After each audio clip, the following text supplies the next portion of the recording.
longtime radio host. He's actually broadcast from the fair in his past life. He is the Republican candidate from the 2nd Congressional District in Minnesota. And he is here to answer your questions. If you're out at the fair and have a question for him, come right up to me here at the porch and we'll get it in. Hi, Jason. Hi. I always knew I would end up on WCCO someday. Well, and here you are on my show. I know I got a chance when I was in for Jordana on primary night. I interviewed you very shortly after we found out you won the primary up against 3 other candidates.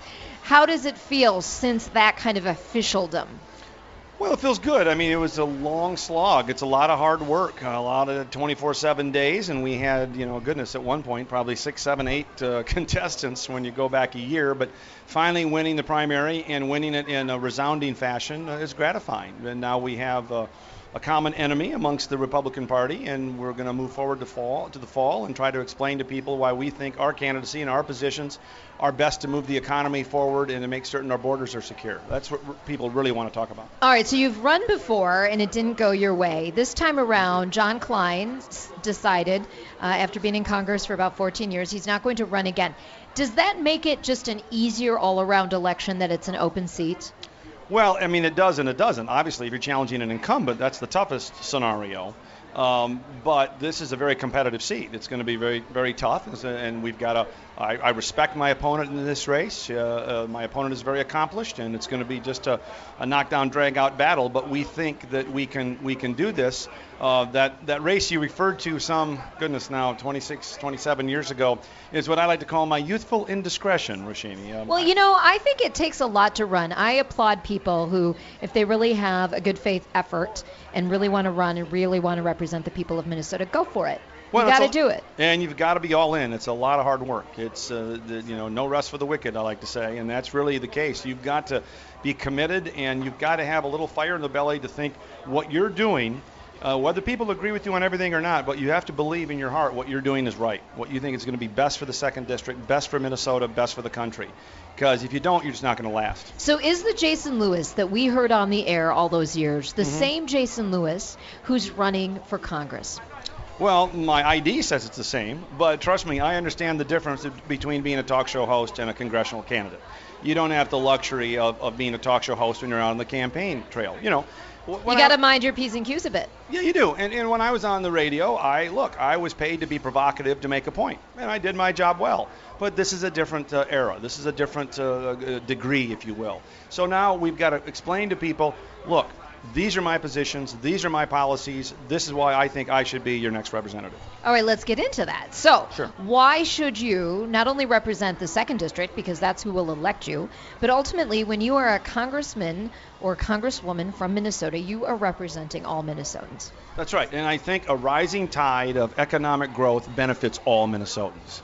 And that's why I think that's so important. I still believe that's issue number 1. We are growing, as we heard on Friday of the Commerce Department, just at 1% GDP growth. We have not hit 3% growth in 10 years, or almost 10 years, certainly 8. That's the slowest economic recovery in post-World War II history. Median household income is still down $4,000 from the peak. Our labor force civilian participation rate hasn't been this low since 1977 at 66.2%.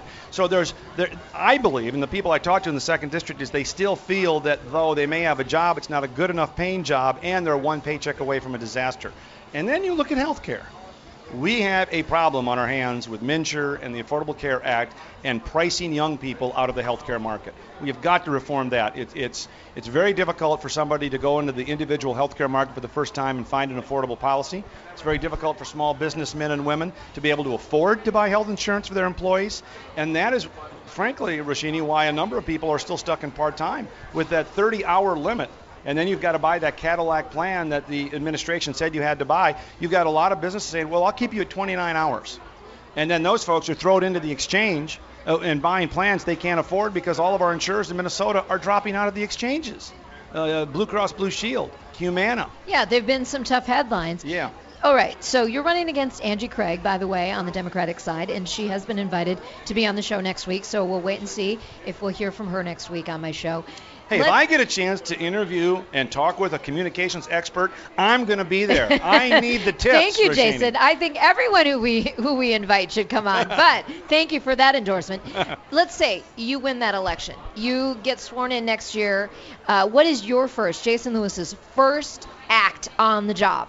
Well, my first act on the job is to make certain that we restore the constitutional principles to this republic of ours, that we don't make laws out of the Oval Office, that Congress steps up to the plate, doesn't abdicate their roles. If they want a regulation, they need to pass it, not hand it over to the EPA or anybody else. We have, in my view, a constitutional crisis when you've got a president, and people used to say this about Richard Nixon, and the criticism was valid, but you take a look at this administration, it has authored more presidential memoranda, which they call executive orders in another language, than any other in history. He has tried to legalize 4 million illegal immigrants via executive order. He's tried to put Arctic drilling out of business via executive order. He has done exempt people from Obamacare via executive order. All right, the Congress, let me just finish. Yeah. The Congress has to be doing their job and saying, no, Mr. President, you can't do that. And I agree with you on this, on the Congress doing its job. I'm a lover of the Constitution. I keep my little pocket Constitution with me at most times. And so I hear what you're saying in kind of these grand sweeping gestures, and I think most Americans would agree with a lot of what you're saying. But what I want to know is, what will Congressman Jason Lewis do, a real actual action item? You know, I mean, well, yes, you want to restore okay, and change, but I mean, what's that first piece of legislation or the first meeting you're going to have? Give us something. Right. Well, the reason I made that point is I don't care who wins the presidential race. The president is the executive who executes the law. Congress makes the law. So that was the point I was making there. Would I like to see the tax code reformed the first month I'm in office? You bet I would. I think most of us would. We've got a tax code that looks like Swiss cheese. It's got so many loopholes in it. You've got carve-outs for hedge fund managers. And this is a Republican saying this, folks. But I'm sorry, whether it's Mitt Romney or anybody else, the hedge fund managers should be paying ordinary income tax rates on carried interest, not capital gains rates. You've got carve-outs for Hollywood producers. General Electric didn't have an income tax liability a couple of years ago. Meanwhile, the small pass-through business in the 2nd District, a mom-and-pop shop, a sole proprietorship, subchapter S, are paying at 39.6% I hear you. I'm one of those. Amen. I'm an S corp, so I will know exactly tell you. what I'm talking about. But here's the thing: there has been so much partisan rancor. How do you go in as a freshman congressman and actually get someone to agree with you from not only your party, because your party has been in disarray, to the Democrats? The other party has also. Because it's not about party rancor or polarization, which is far too evident. It is about these folks here. Remember when Ronald Reagan took office, Tip O'Neill and the Democrats controlled the Congress. But Reagan in 1981 got the largest tax cut in history passed. Why? Because he went over the head of Congress. And he said, you all think a flat tax is good? You think a flatter, fairer tax is good? Everybody went, you're darn right we do. And pretty soon Tip O'Neill got the message and it got done. And they're sort of famous for how they were able to sit down sometimes over a scotch and you do your history pretty well, Roshini. and kind of hash things out. That's right. And I'm not saying I want all of Congress drunk, because frankly, sometimes they just seem like they are. But what I am saying is there's got to be some collegiality. I could not agree more. People forget, and I think this is what happens in politics. You try to draw your opponent into a caricature.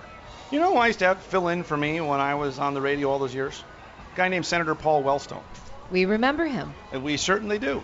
Ron Wyden, Democrat from Oregon, has got some wonderful ideas on reforming health care. I've already said, and I'll say it again, I'd be more than happy to sit across the aisle from him and say, we agree on this, we agree on this, let's work towards this. What you don't want to do is get into a situation where you say, well, the media pundits told me to reach across the aisle for reach across the aisle's sake. So even if you don't agree with something, you're just going to reach across it. No. But if you find someone that agrees with you on an issue, of course you work with Democrats and independents and other Republicans. Because the greater good is what you're doing for the people of the U.S. Exactly. And I'm trying to move the needle, in this case, towards a flatter, fairer tax, towards reforming health care, towards making certain our borders are secure. All of those things. And if you agree with me, come on. But look, I took the approach to my radio show that my audience, which was conservative, obviously, but they needed to hear Senator Wellstone. They need to hear the other side. And I took a little flack for that Both from my sides audience. could really take a dose of that medicine because, right. and this is why, as a talk show host, I love it. I can share my opinion. But I don't care if listeners disagree with me or my guests. I love it when someone with a different opinion calls in, asks a question, Absolutely. challenges, because it makes all of us more enlightened.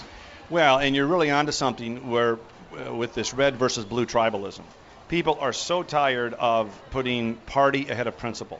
Well, the Republican Party says I have to say this, so I'm doing the talking points. Or the Democrat Party says I have to say I'm doing the talking points. People are tired of the establishment, frankly, of both parties. And they want an independent voice that's sometimes going to be here, sometimes going to be here, but going to do what they think is right. I'm talking with Jason Lewis. He's the Republican candidate in Minnesota's 2nd Congressional District. He is challenging or going up against Angie Craig. They are both running in an open-seated election after John Klein decided not to run again. I will take a break, but want to get your questions for him. So if you have a question out here at the porch, come up. We'll get your question in. I always love to hear from you. And I don't really want to spend a lot of time on the presidential race, Jason, but as long as you're here, Sure. We'll get into that a little when we return.